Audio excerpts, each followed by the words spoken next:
Thank you, Lucio, who came all the way from Italy. So I don't like to rush people, but again, we have guests and people have to be somewhere. So I will just jump straight into my presentation, which maybe will continue some of the discussions we've had. So I will just, my thesis, I'm Jerome. I will just argue against elections. And of course, you have Trump and Hillary. Who do you like? Who do you dislike the least, I guess, is the question. So the problems of oligarchization have been discussed considerably. Here's a quote from Robert Michels, very interesting guy, very strange guy.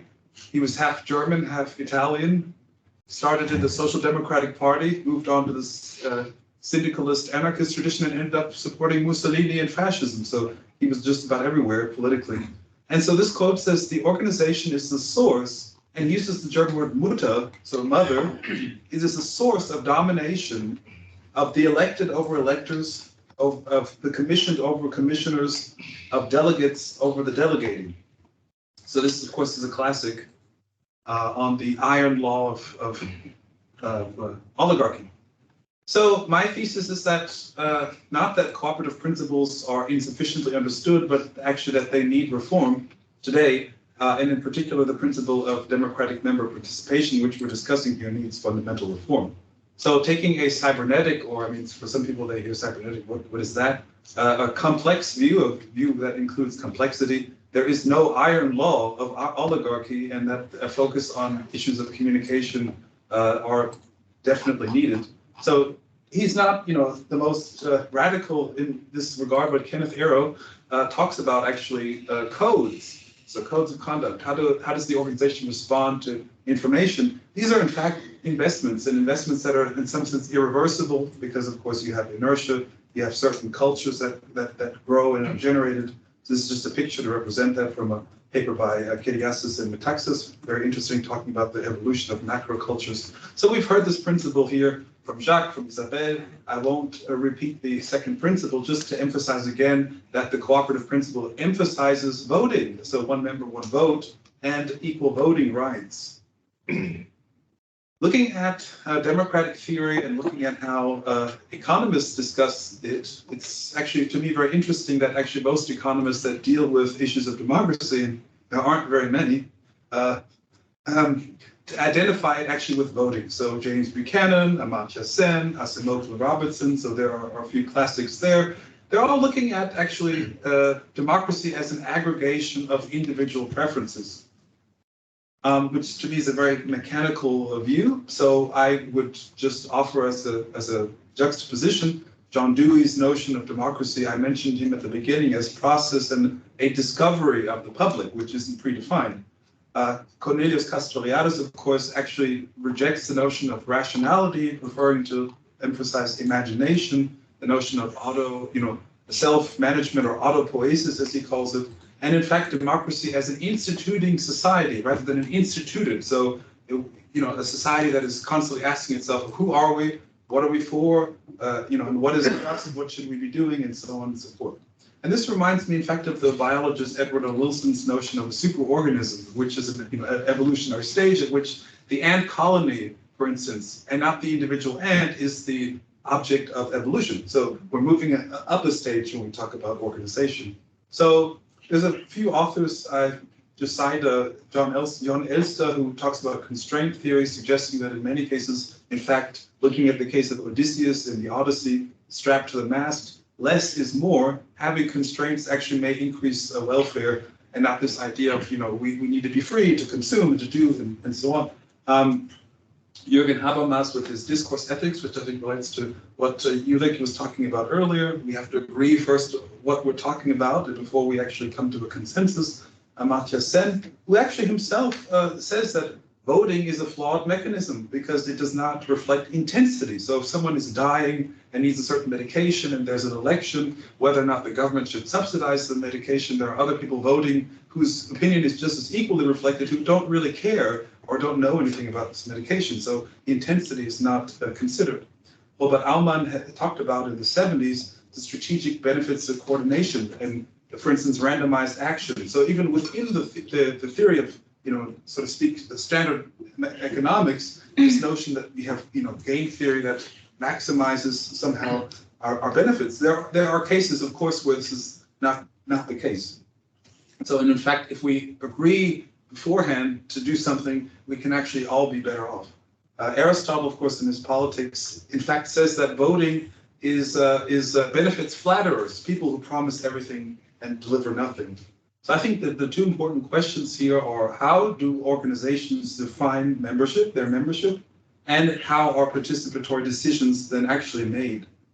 So David Ellerman, who was here, who left just a few moments ago, talks about predistribution. I think he borrows his term from Branko Milanovic, which is the question of who is the organization, in fact. And this is not a question of, so to speak, who gets the rights to the surplus and so on, but it in fact is a fundamental question. Whom does the organization belong to? It's an ethical question above all. Carlo Bozaga and Silvia Sacchetti, who actually criticized Henry Hansmann's notion, of the ownership of enterprise, which in fact, under the cooperative scholars is quite a popular book. They say, in fact, we should be talking about membership and not only ownership, because there are people whom an organization serves, who are, whatever word you want to use, stakeholders who are relating to the organization, who are not owners. So looking at membership, in fact, for them is a more valid category, because it's not only about costs, but also the benefits. Thad Metz, who's coming here to Brussels in May, talks about in his book on relational moral theory, looking at relation and the ability and the actuality of relationships and building relationships as a criterion for judging, say, membership in an organization. So obviously workers are, relate very actively in an organization, so they would, according to his theory, be very centrally placed within the membership. And of course, I mentioned Habermas and Castoriadis, who in essence place discourse at the center of their ideas. So it's a process and not some kind of mechanism. So the second question, how are participatory decisions made? Back to this second principle. Again, there are organizations controlled by the members. And then, of course, the emphasis on elected representatives that are at the same time accountable to the membership. And again, voting rights with one member, one vote, and the emphasis on actively participate. Now, I did some research on a consumer cooperative in Ithaca, New York, the Green Star Cooperative, which operates on the basis of so-called policy governance, where a board that is elected by members then sets broad policy goals, and then that elected board hires a professional manager who has actually very broad leeway in implementing that policy. So that's how their governance structure works. But they had a crisis, and in fact, it was financially. There was a financial crisis in the cooperative that led to firing a number of workers. I spoke with a number of workers who were quite nostalgic about the original participatory culture, well, I don't have to cite the worker I spoke with, but she talked about the fact that they used to have massages by members who, client members who are working to get a patronage dividend. And during the pandemic, of course, and during this crisis, this was all reduced. And so there was a concentration of the power to management. And again, this was a self-perpetuating crisis. So again, the question is, what role do these elections serve in facilitating or hindering members to actually actively participate?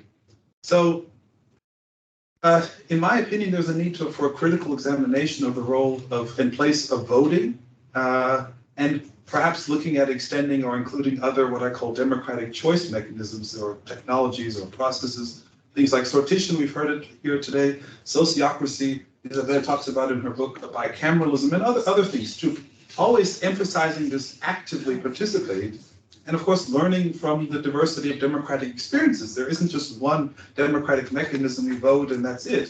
So looking at the history of democracy, voting was actually not the most popular choice in democracy. So in Athens, they barely voted. There was votes for, say, the military general, for instance. I think that was it. And everything else was, they used this machine here on the left, which uses basically random selection to fill positions. The Secessio Plebis in Rome, it's a similar example where, you had this discursive process where the plebeians basically removed themselves from the political process, and there was a response, and there was some kind of a consensual decision. So learning from these examples is, in my opinion, very vital. And hierarchy, in my opinion, going back to Michel's point, is not deterministic. He studied the German SPD, the Social Democratic Party, which in its history has not been known as the most democratic organization. So studying an oligarchic organization to say that organizations are oligarchic is a little bit, to me, self-referential. And there are cases in the past of the SPD that show that they were not listening to dissenting voices. So I mentioned one, Die Jungen, so don't need to get into that. And so organizations, especially cooperatives, should focus more on these synthetic interactions between the organizational, individual, formal, and informal, the structural as well as economic levels. And just to conclude, I would cite a quote by Henry David Thoreau, who said that all voting is a sort of gaming, like checkers or backgammon, with a slight moral tinge on it, playing with right and wrong, with moral questions, and betting naturally accompanies it. The character of voters is not staked. I cast my vote per chances I think right, but I am not vitally concerned that the right should win or prevail. I am willing to leave it to the majority. Its obligation, therefore, never exceeds that of expediency. Even voting for the right is doing nothing for it. It is only expressing to men, I guess, and women, if he didn't say, feebly, your desire that it should prevail. And so I think cooperatives should not be satisfied with the Chartist reforms. The Chartists were a movement in the 19th century in the UK for the general suffrage, for universal suffrage. And extending an oligarchic right to everyone is not the end of the history, so to speak. We need robust forms of managing organizational resources, including, as we said, human resources, people. I think cooperatives are very good at social innovation. They've shown throughout history that they can fill niches in places where the market does not go, the state does not go.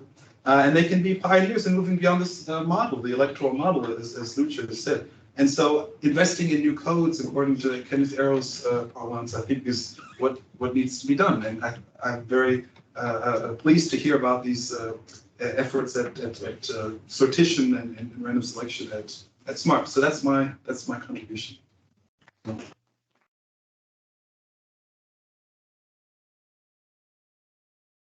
So now I guess I have the privilege of opening the floor to questions, comments, attacks.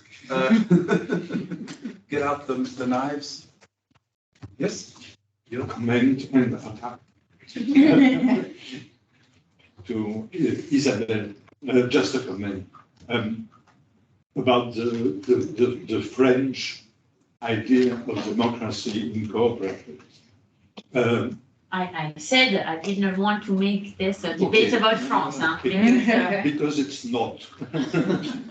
The very formal approach of this democracy is a catastrophe. It is lethal to all elements of cooperative life.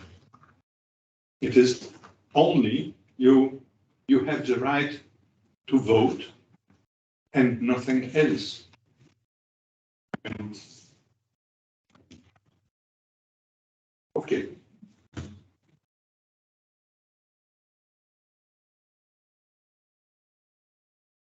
I had a reflection on the issue of the measuring democratic aspects. I think that in cooperatives, you have to do that exercise for the different parts. If you are, for example, in a multi-stakeholders co-op, you have to look at what's happening in every part of groups that constitute that, because it can be very different from where you're working. You can have a cooperative, for example, I find that within SMART, we're very good at democracy for our members, but when it comes to the organization of staff, we are so old school hierarchy.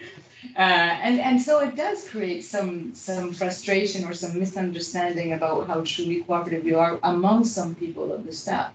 It's something we're working on too, so you can have different ways of functioning in different places. We will call it sub-networks. So the whole structure is the network of decisions, And there can be sub-networks within the whole networks. And one part, one sub-network can be more or less hierarchical than the others. So it can be taken into account.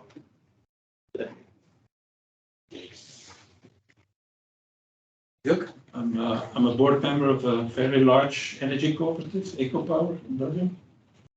And at a certain moment, so in the beginning, we were all volunteers doing all the work. And then actually the board became workers, they worked for the cooperative. And then we hired new people. And at a certain moment, we had a strange coalition between an engineer who wanted to take the decisions. He wanted hierarchy. And then with the people who didn't want to take responsibility. That's a dangerous combination. And so we brought some hierarchy. But for instance, I refused to be somewhere in, so I was out of it. So, but it is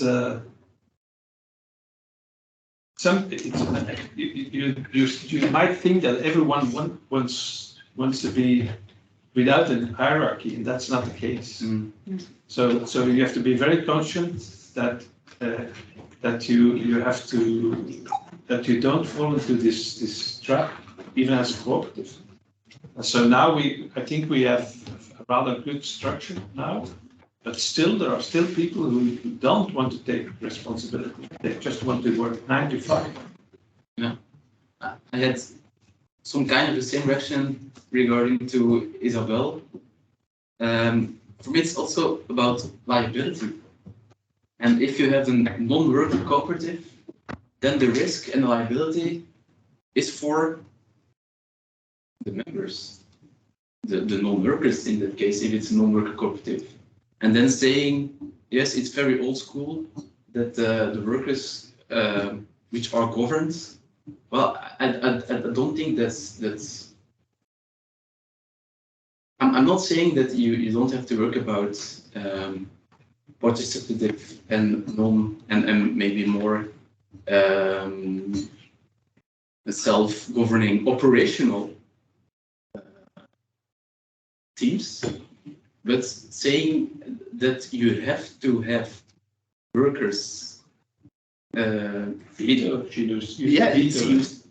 For me that's I'm not sure that this will be the ideal cooperative. In our board, we have never had a vote in 20 years. We always agree. So we in our general assemblies, we give a lot of information. Now with COVID, we become very good at it. So we reach more people, only 1,000 of the 70,000. But we consider the ones who are not coming, they don't have questions, they're happy. They have the lowest electricity price in Belgium, so happy. And we in the General Assembly, it's like Stalinistic votes, 96% agrees, so. And we lost the ones who came in for the money, who came in for the dividend. We lost these. And because we don't distribute the dividend anymore, we concentrate on the low price. So voting is not important in EcoPower, actually. Then great, I've done my job. No, but to Hannes' point, I think I would just add, maybe others have other opinions, that this connection between democracy and, someone was speaking of this, I think Jacques, and learning is very central. And I mean, if you go back to one of the founding texts of democratic theory or philosophy, which is the funeral oration of Pericles, which Thucydides gave us in his history of the Peloponnesian War, Pericles calls Athens the school of Hellas, the school of the Greeks, so to speak, because we here have an open, so to speak, culture. We even allow our enemies to come in. The Spartans can come in fact, to the General Assembly and in the Agora or the Pnyx and hear what we're talking about. So it's a challenge And in fact, I think the core of democracy will never be answered in an economic or a, so to speak, a way of, optimizing an organization. There was a question in the chat from Olga, I think, about, which is the best or which is the optimal. I think it's a question of the society itself, again, that's asking itself, what do we want? And so if workers today are risk averse, as we say in economics, they don't want to take on increased liability, they want to work 9 to 5. That in fact may be reflective of the structures in which the people are educated, are trained. And this is why, again, the cooperative movement has, from the beginning, as Jacques was saying with the Rothschild pioneers, placed the central focus on education. Because we don't know, people don't know, and of course we are also biological creatures, so we're intelligent and can reflect, but also we have fear. So, this puts us back into certain roles. And so I think it's important, it's imperative for especially these kinds of organizations, cooperatives, to create spaces away from, the interaction with markets and, where there are this competition and so on, to engender cultures where people are are engaging with others and learning, in fact, the practice of democracy, the practice of responsibility. But I totally agree. Sorry. That's why I was a bit surprised that we couldn't summarize this afternoon by, in my opinion, positive evolution of thinking about democracy instead of the pure representative democracy and going to the more deliberative democracy. So I think that everybody is supporting that one, to at least think about this, and so of course it's work, it's hard work, but yeah, I just want to say that every cooperative is different, and just saying that non-members, workers in a non-work cooperative have to have a veto about things. Well, I think we have to be careful about that. That's just the thing that I want. It reminds me of you mentioned Sen. Voting is flawed. Well, for me, it's in that kind of vision that I said I'm saying this. Even most of our members, they come in as a consumer, come from low prices. To make a member of them, that's a lot of work. And we consider an index, when do they become a member? When they buy a second share. Because there's no dividend, but they do buy a second share, so they support the cooperative. So, but it's hard work to make of a consumer an active cooperative member. But hence, perhaps the small structures are so important, because it is easier to create the feeling of belonging and the feeling of doing things together in a small community, and it becomes nearly impossible. We have heard our Finnish speaker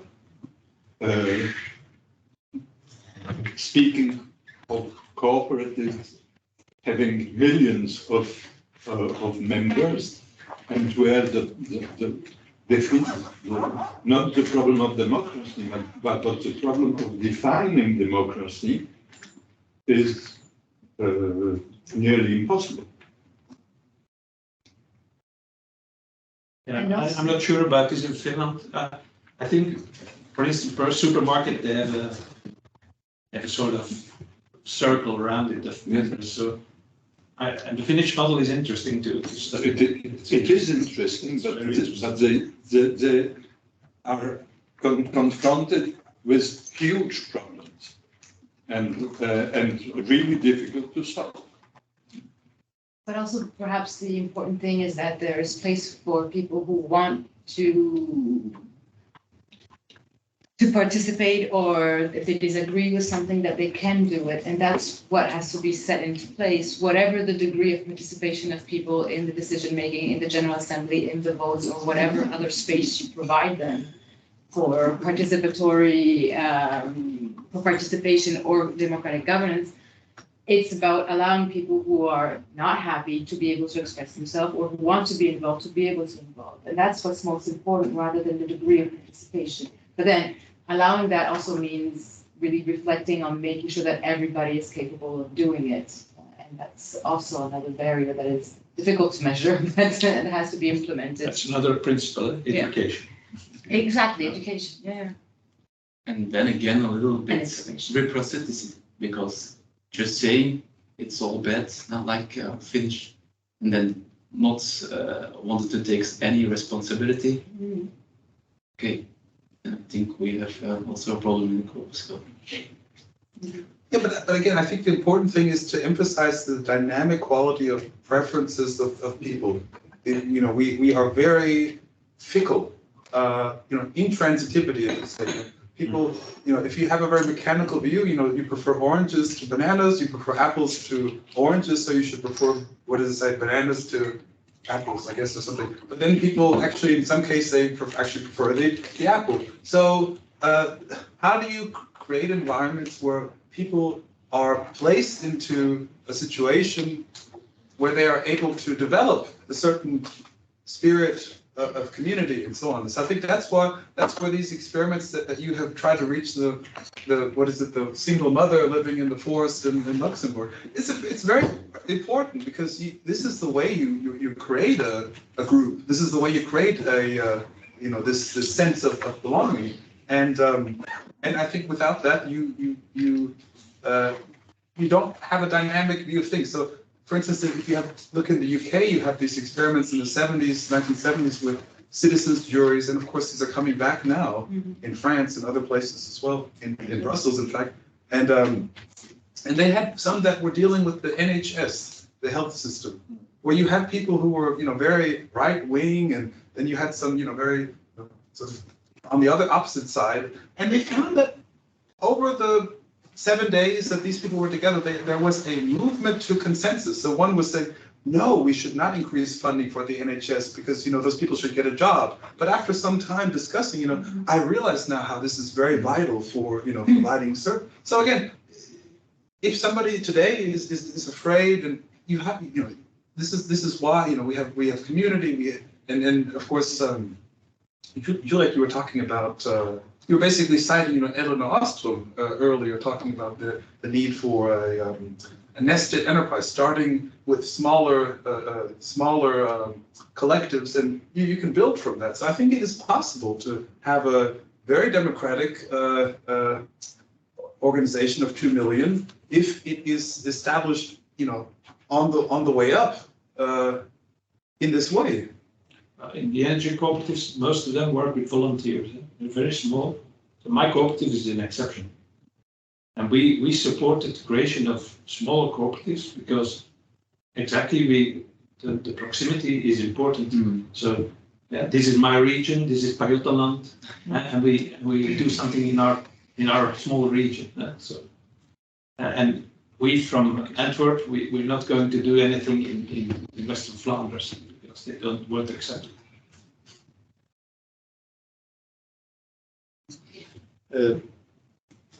One comment I would like to share with you is about the question that I keep in the slide, is about size.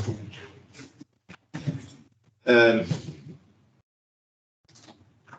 personally rather skeptical that it's possible to be very democratic when you are very large, when the size is very large. Because there are so many mechanisms that can be generated more or less intentionally to keep the power to manipulate consensus. So it's not enough to say we have been voted or there is consensus, because like in a whole country, no? Italy, 60 million people have voters, 40 million, 45, I don't know how many, but so many ways, democracy, of course, no? They are elected, bottom up, blah, blah, blah, no, everything. But how many ways to manipulate consensus, to force consensus in one direction or another? And that's, I mean, at least it's I would like to be contradicted by facts. No? I would like to see in practice, in reality, the Finnish organization with the cooperative with 2 million members and see and make a survey, an investigation, and investigation in scientific terms. That is, but from a third party, not from the organization itself. We are all very, very, very good when we are analyzing ourselves from our company, from our management, but engaging a third party, neutral, and going to ask members. So how do you feel really represented? Do you feel that it's really democratic or not? And size matters. That's my. But I think the answer for this for my cooperative is complete transparency and lots of information that is well written in simple language and understandable language, and not in small letters but in big letters, and that's the only answer. Complete transparency.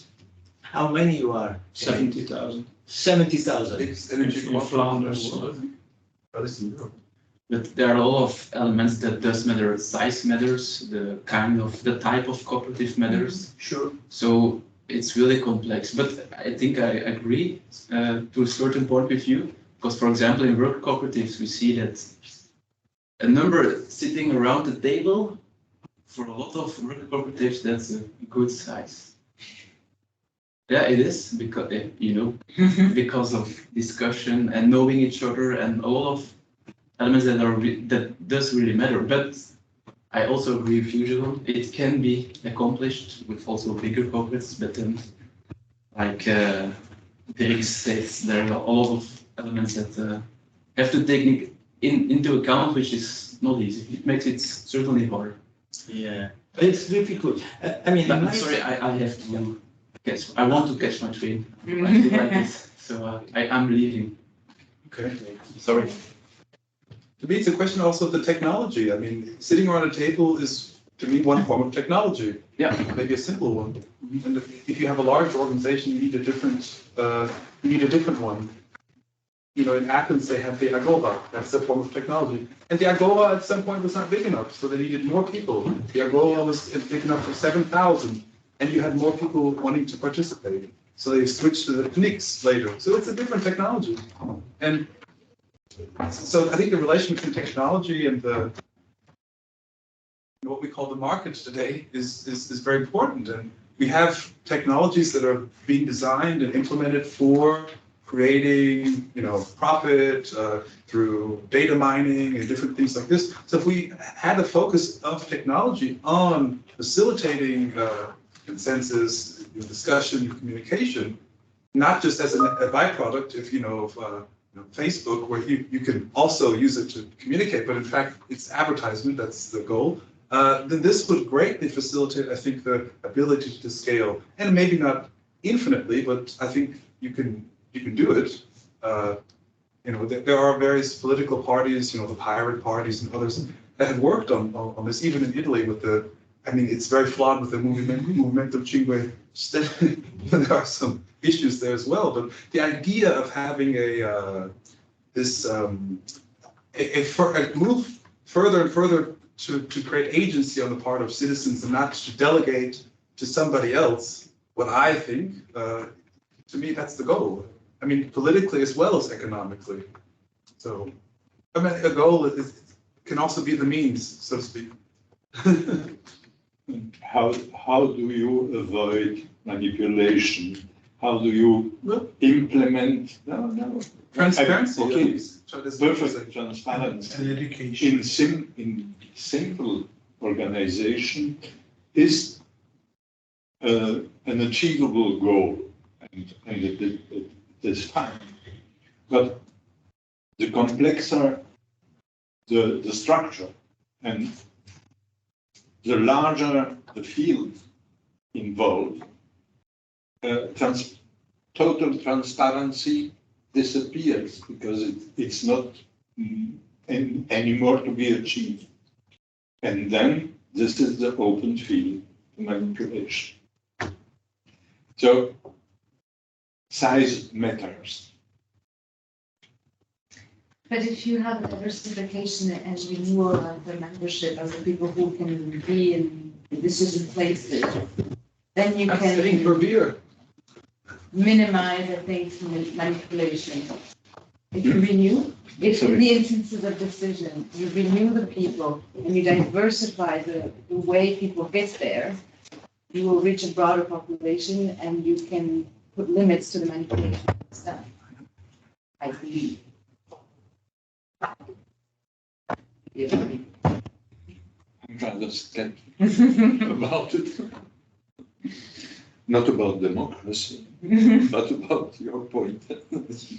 So if anyone would like, I mean, we could close the session. We are already over time and go to, a bar or something or continue the discussion if anyone has time or. Oh, glass would be fine. Thank you. So thank you to everyone who is still stuck around to the very end. Yeah. We still have some people here online, so. Yes, the recording is actually finished before my speech, so unfortunately mine will stop recording. Maybe I'll record it again at home and add it to the end. But yes, thank you all who stuck around and we hope to be in touch. Okay.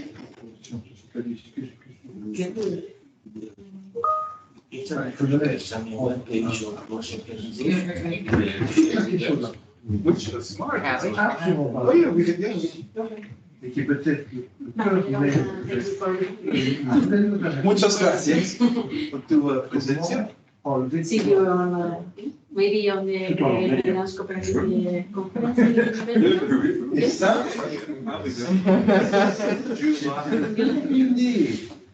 Or if you want to come to Spain, to Córdoba, Yeah, maybe, yes, why not? Maybe send me a link. Yes, I will. And we have another event in May, Okay. of May, 15th of May. The Philip Lamprecht will come as well, so maybe you come together. I will be on making the firm itself sustainable, not looking at sustainable investments and so on, but, so it'll be a longer, we hold the whole day. So you have to bring the sleeping bag. Okay. Is it saca dormir? ne sur la plus-value. Bye bye, see you. Bye Hasta bye. luego, muchas gracias. Spéculation, donc ça c'est, en fond, c'est la vraie invention du modèle coopératif. Tu as des modèles qui existent ailleurs, je ne sais pas, qui ont pris en plus, mais je veux dire, le truc, c'est ça. I don't know why this happened, but it, Ça n'empêche pas les bien sûr. Mais je crois que ces problèmes de pouvoir masquent toute une série de problèmes. Things shouldn't have a limit. No, Ben voilà. I don't know why. maybe it was a C'est des sujets sur lesquels on miscalculation. peut passer des journées entières. It warned me, but I was talking, so I. Je regarde l'île Martin, je suis émerveillé. Ah, il y a de la fibre. Venez. Thank you very much. Yes, See you, I hope. of course, bien sûr. Possibilità di fare magari uno studio su di voi. Donc, il y a des mains. Merci. Sì, ho un collega che si occupa appunto di tutto quello che è le relazioni con le Ah, italiano. Sì, Parla lei italiano. Ah, bene. e questo lo dico. Se ti va, se insomma, se consigli. Sono io che vicino. Va di così. Penso che sia molto interessante perché appunto c'è tutta questa discussione su come rendere il management più orizzontale, che ancora non riesce. Infatti mi deve presentare così perché la domanda è rispetto a 15 anni fa. Nei vari andare struttura, Parce que j'ai italiano, stiamo diventando più semplici, no? ont tendance à occulter. Visto che poi l'obiettivo è quello di essere più democratici. È proprio l'idea, adesso tu sai bene anche come argomentarlo, cioè le regole decisionali non esauriscono, diciamo, il problema. Brava, ero contenta perché mi dicevo, è possibile avere una cultura democratica invece umana di Italia. Questa chiara. Vieni a vedere perché con noi Io posso venire, ma proprio 20 minuti, 15-20 minuti, dai, facciamo. guardi che Ho non fatto Devo andare a cercare il mio figlio a sport. c'est des endroits où Ho fatto recentemente La scienza? conoscenza di Chiara. Paini? Mécanique, justement. Grande, Chiara. la famosa Chiara che si è parlato poi. Sur une proposition Forse tu o Sara mi et du coup, c'est ça aussi. Ah, Lutter contre Vabbè, ma io- etc. Et aussi direttrice di Smart intégrer. Italia, no? Il y a No, però Il y a des un personnes- ruolo abbastanza importante. Et pas une insulte, Mais non. une injure. Enfin, È stato donato. Ah, par contre, ce que les gens lo vedi? È sempre stato donato di si direzione. les gens Picca scalati, non si dice in italiano. Non l'abbiamo nascosto Perché che c'è rotazione, capito? È uno dei principi della rotazione. Se il direttore è lo stesso è una mi monarchia. piace le donne direttrici.